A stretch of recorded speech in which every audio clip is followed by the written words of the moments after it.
Welcome to Subscription Prescription, the podcast where you get the information you need to scale your subscription program.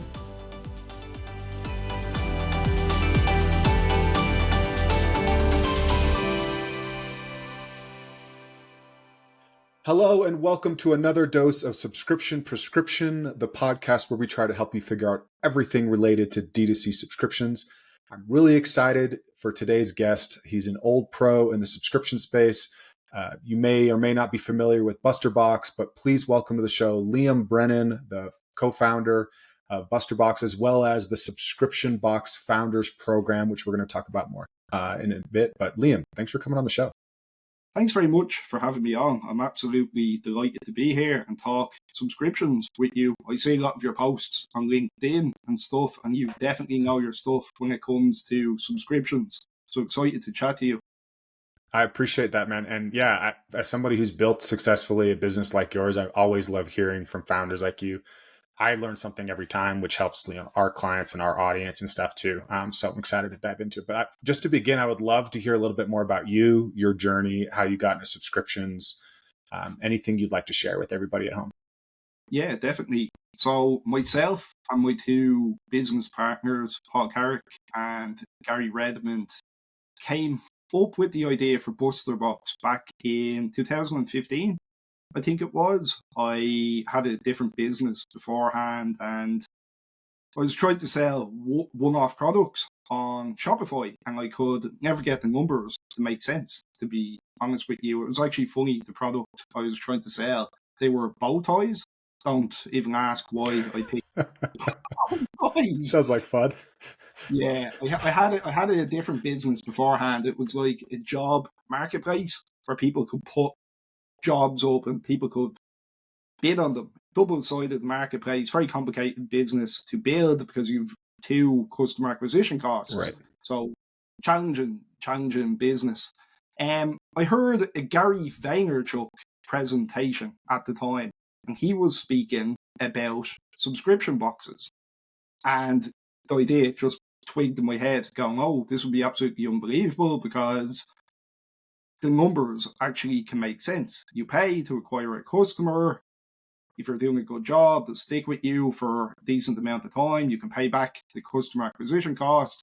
You can actually scale up a company and it can actually make sense financially. So we were thinking, will we do a gym box? Will we do a dog box? We had a few different ideas. I think craft beer was floated at 1.2. We decided to go with the dog box. And then obviously we looked it up and we saw a BarkBox, which is very, very similar to what we ended up doing, BusterBox. But they weren't in Europe at the time. Their direct-to-consumer business still actually isn't in Europe. Obviously very big in the US. So we said, we'll go with this. There was one competitor at the time in the Irish market, and they actually shut down. Just as we were launching, they raised some money. They could never figure out the marketing. They were doing like loads of deals and cheap discounts and stuff and getting a lot of people in, but terrible churn, and the numbers never really made sense. So for the first year of us in the business, we were still working full time, trying to grow it, trying to figure things out. I got made redundant from my job about halfway through the first year. And I was like, I'm going into this full time, going to figure this out, going to build a proper business, working around the clock all day, every day, making some progress, but still not generating enough revenue to basically pay ourselves or anything like that. And back then, it was very difficult to raise money, especially in Ireland anyway, for a dog subscription box. If you told people what you were doing, they would think you were away with the fairies, you're coming from a different planet or something. If you're like, oh, we're sending out dog toys and treats and stuff. That wasn't really an option. So I ended up going back to my old job. They got a different contract and I came back and I was like, I'm only back for 4 months and I'm out of here. In the meantime, my business partner texted me and he was like, I've applied for us to appear on Dragon's Den. Dragon's Den is right. the Shark is way smaller now, but the Irish version of Shark Tank, pretty much. I knew in my head, I was like, we will be accepted on that. We are going to be accepted on that, and that will like give us the launch pad to get a lot of people signed up really, really quickly. So we were accepted on it, and we went out on that. We were going out on like the Sunday night, and on the Friday, I handed in my note. This is going back years ago now, but I handed in my note in my job, and I was like, if I don't do it now, I'm never going to do it. Right. This is completely flop. I'm just going all in. So I handed in my notice. My two business partners handed in their notice. It went out on the Sunday. We did get some people signed up from it, but it was nowhere near the amount you would think you would get signed up for it, because there was a big golf event on that night. Something like Sergio Garcia won, so I don't follow golf, but it took a lot of viewership from that program that night. But we did get a decent amount of people in it. But that was pretty much it. This is going back a long time ago. We went full time in the business. We raised some money. Eventually, we moved into an office. We outgrew the office. We got another office. We outgrew that office. We moved into a warehouse. Then Brexit came, and we moved all our fulfillment to the UK because we pretty much had to use a fulfillment center. And here we are 9 years later, pretty much coming up to our ninth year in this business. I love that. And I love hearing from other entrepreneurs what was the nudge. Like sometimes it's, the business starts booming, you have to go in, but most of the time it's, some other type of life event that like causes it to make it a necessity. It's kind of like now or never. So never, now or never. So I love hearing that. I'm curious as you were speaking, there was a few different questions that came to mind. I'm curious with BusterBox, as you came with that idea and like doing that research, how have you over the years changed how you curate what goes into the box? Like, is it the same type of stuff 9 years later, or has that changed in time? I'd love to hear more about that progression of how you're listening to customers and sourcing and how you're delivering delight for them each time. So, great question. In a ideal world, it will just be one box going out to everybody. It would be great for stock control, for keeping things easy, all that stuff. But unfortunately, it does not work like that, especially in the dog toy and treat game, because every dog has its own personality. Some dogs have allergies, some dogs like rubber toys, some dogs like push toys, and there's big dogs, small dogs, so many different factors. So quickly, we figured out that we've a great customer support team, but our customers were getting in touch with us and they're like, he doesn't like this, that please don't send that again. He would prefer this. He doesn't like these treats. He's allergic to grain or whatever. And we basically had two choices. We could either try to force one option on them, and we'd end up with a really, really high churn rate, and the business probably wouldn't make any kind of financial sense. Or we would have to figure out how to give them exactly what they want, pretty much. So at the start, this was obviously on a low enough scale. This was actually when we were packing our own boxes, myself and the two other founders. And at the end, we'd have to do the special requests. And the special requests will be printed out, and we'd literally go through them one by one. He doesn't like this, okay, take this out. He doesn't like this, take this out. And we'd order extra stock every single month. And this was great because obviously, well, it wasn't great doing it, but it was great because it's a lot of work. Yeah, it was a lot of work. It was a serious amount of work. But it was keeping customers happy and keeping them signed up for a long time. We never had a choice in whether we wanted to do it or not. And then as the business grew, we gathered more data on people and our sign-up flow became more specific, asking certain questions. And with Subly's the platform we're on, and they were really great for us because they started at the exact same time we started, and we kind of grew with them. And we'd be giving them feedback, and they'd be taking that feedback on board.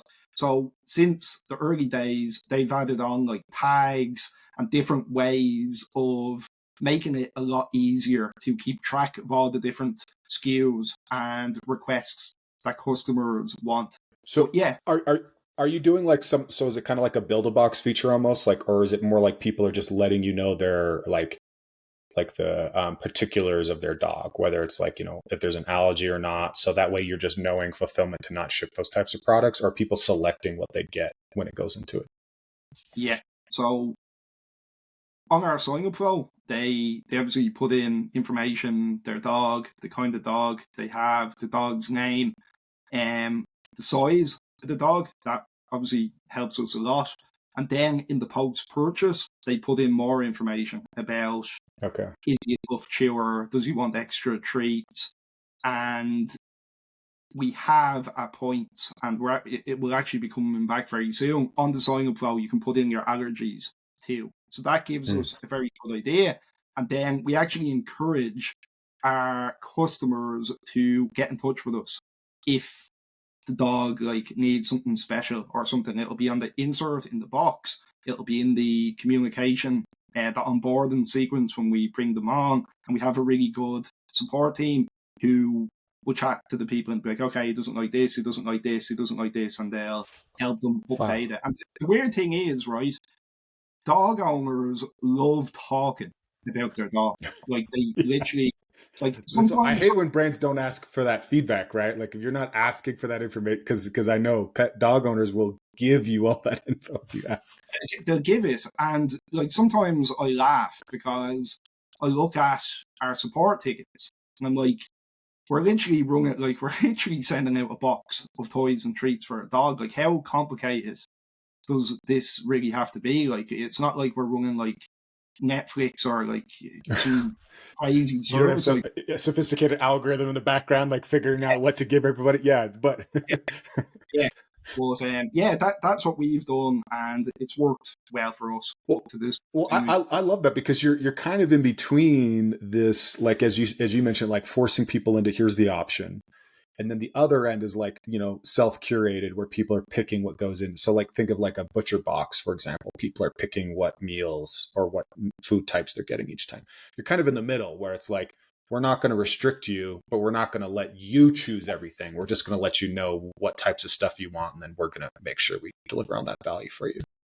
Yes, I love that, because I feel like from an operational standpoint, because like Stitch Fix, as an example, like ran into that problem where everything was curated, and that causes a lot of problems. It's really difficult to manage that from a software and a customer experience standpoint. And you guys are just kind of more, it's almost like, and sorry, I didn't realize that was quite your model before we chatted. And I love hearing about it, because now my brain's kind of like cycling through that.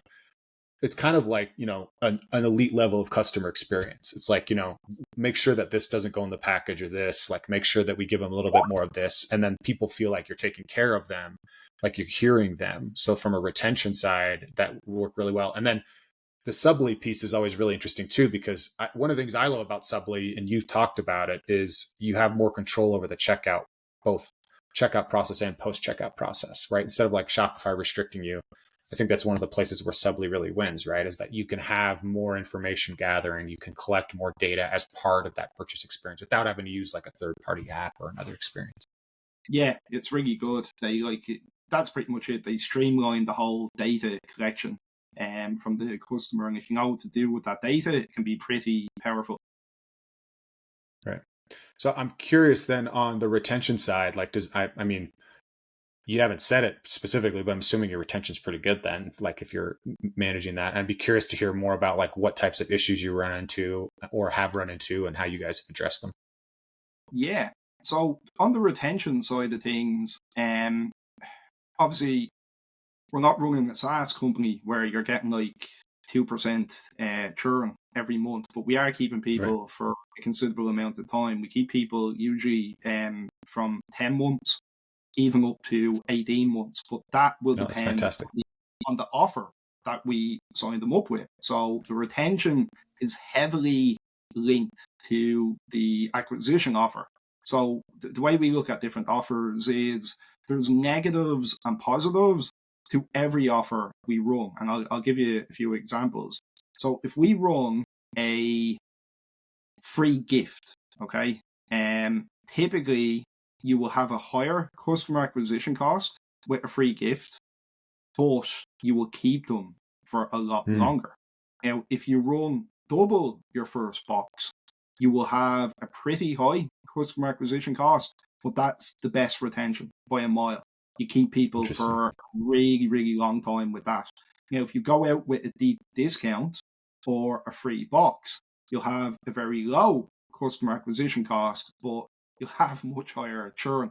So Interesting. we split everything into different cohorts, and we actually cycle through different offers because it's all like a balancing act, really, from a cash flow Right. perspective. Right. And different customers are attracted through different offers. So we found when we're really like in scale mode, we want to sign up a lot of people. It's very beneficial for us to have a few different offers running at the same time.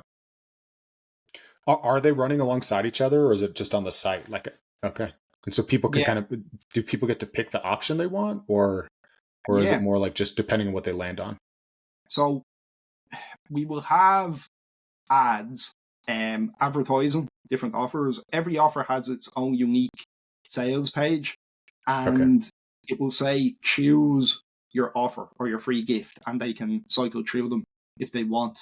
And this is especially useful when you're sending a lot of emails, sales emails. If you just like have the same offer and you're just repeating it Right. over and over again, it gets really, really boring really, really quickly. But if you have a few different offers, you can cycle through them, and yeah, it definitely helps. I'm not sure I've heard of very many companies that are doing that. At least, I mean, the scale that some brands are doing that at are usually like 50 million plus, but even brands that are doing 20, 30 million that I've talked to are not doing that sophisticated of an offer strategy. And if you mentioned my content, what you just said about how the offers link directly to retention is music to my ears, because that's what I preach all the time. So, Yeah, no, it's true. It really is true. Like it's it's crazy, really. I think so. A lot of this, where it comes down to it for us, is we're obviously we're not in the US. We're in UK and Ireland. At the minute, we're possibly launching in France at some point. We probably should have launched in the US a few years ago, but we just never did it. Pretty much, we're trying to mhm. get as much of this market as possible, and it's not as big as the US. So you kind of have to get creative with Mm. your customer acquisition to make the most of that market size. And yeah, it's crazy like the way our business works. When the offer isn't working, business doesn't work pretty much. And when you have Right. the offer working, everything works perfect. So, because like in the US, it's often like, hey, we have an offer, we're trying to scale creative, we're trying to scale our ad spend to go after more of the market size. You're saying when the market isn't quite as big, you just have to be more creative to go after more of the existing market with a different offer that'll speak to them. Um, Yes. which again makes a ton of sense. Makes a ton of sense. Yeah. Um, okay, so I'd love to transition a little bit and talk about subscription box founders. Do you mind telling everybody what that is and how you got into it? Yeah. So I have my Facebook group, subscription box resources, and a lot of good things going on in there. I think there's like 10,500 people in there, different Oh, wow. size subscription boxes, people helping each other out. Um, and I had a program, Subscription Box Experts, and a lot of people have gone through that program now, a good few hundred people anyway, and it worked great for them. It was really a scale program to help people scale up. But a lot of people reached out to me over the years and they're like, I don't think I'm ready for a subscription box expert. Do you offer anything else? And at the time, I never offered anything else because I pretty much never had time to create anything. So last Mhm. month, I launched my new school membership, Subscription Box Founders. And this is for people right at the beginning who basically need help and want to connect with other subscription box founders who are on the same journey as them. So we've live calls in there. There's a classroom, new content updated all the time. And yeah, we're only about a month in, but it's gone really well and people are getting some really good results so far. So if you're early in your journey, definitely check out Subscription Box Founders on School. And then you also, I mean, you do have a program for people that are trying to scale and experts, and we'll have links to both in the show notes for anybody that's listening, so they can go check those out, see if it's a fit for you. I'm curious, what are a lot of the questions that you're getting on either one, the experts or the intro one, that you think are pretty interesting, that you think are pretty common to subscription boxes? So for subscription box experts, it's all about scaling up pretty much. Facebook ads, offers, heavy on offers, really heavy on offers, metrics, looking after your metrics properly, your cohorts, your lifetime value, upselling, all that stuff. And the thing about that is it changes all the time. Like things that were Right. working last year aren't working now, and different things are working now. So I'm actually in the middle of rebuilding that program. I update it every year. I'm about 25 videos in, so that will be probably released again in the new year. I don't think I'll get it out again this side of Christmas, but the regular questions in there are all around Facebook ads, pretty much how to set up a campaign properly, how to test different offers, how to find the offer that's right for your business. And we've people in there with all different kinds of subscription boxes. And the funny thing about it is the fundamentals are always the same, always the same, no matter what niche they're in. They could have a firefighter subscription box, they could have a beauty subscription box, craft beer, a cat box, the dog box, whatever. The fundamentals are always the same around customer acquisition and coming up with really good offers. And then with subscription box founders, it's more people at the early stage who need help, like developing their website, getting clear on their business model, learning how the business model works, and just really beginner stuff. Okay, no, that makes a lot of sense. I'm curious within the expert side of things too, or within your business, is there anything like in the last year or so that you found particularly either frustrating or a unique problem you saw that might be interesting to people listening at home? Yeah, definitely. So I don't know, maybe people do this, but this was a real game changer for us in our business. Obviously, with ad prices going up all the time, like we don't control ad prices at all. We've no Right. control over that, and you want to make more money from your customers so you can spend more to acquire them in the first place and actually make your financials make sense. So what's been working really well for us is something we call the reply yes process. And how this basically works is we will email our subscribers pretty much every week now, sometimes actually 2 times a week, around Q4 anyway, 2 times a week. And we'll say to them, hey, hope you're having a great day. I'm emailing you today because we have a amazing offer for you. And then we'll basically sell them like, I don't know, like extra dog toys, extra box, a mystery box. Mystery boxes work really well. But all they have to do is reply yes to the email. So they write back yes, and then we will automatically bill those people one by one and include the extra item in their delivery. It works unbelievably well for us. It's driving a considerable amount of revenue. Is that your CS team that's managing that, or is it something like Subly makes possible? I'm curious about the automation side of how that works. Yeah. So our customer service team are processing them, but Subly could see the success we were having with it, and they actually have added that feature to their platform. So that's added Oh, in wow. where you can set up a trigger word and people only have to write back and it will automatically build and generate the order. So it honestly, this has been a real game changer for us. I actually set up a new course earlier in the year called Subscription Box Cash Machine, and it was just all about this process, the emails we're using and stuff. And that people love that. People really, really love that. And testimonials we got back from people were crazy because it's so easy to do. Like, and what we found was right. You have to give people a reason to buy things from you. And if you're sending Right. them, particularly in the pet trade, right? If you're sending them over to a Shopify store, and we do this as well, it can be hard to get them to buy because for pet anyway, it's so competitive, particularly in the food space. And it can be a lot of the time can be a race to the bottom if you're stocking other people's brands just price wise. Right. If you give them a reason to buy from you, and the reason is you don't need to pay shipping on this, and it will be added to your Right. next free, and you put a time sensitive message in the email to say, hey, just one favor, if you want this, can you please reply by 11 a.m. tomorrow morning? Because we need to let our warehouse team know how many extra products we need to pack. And it's true, we do need to let them know. And you get so many people replying back.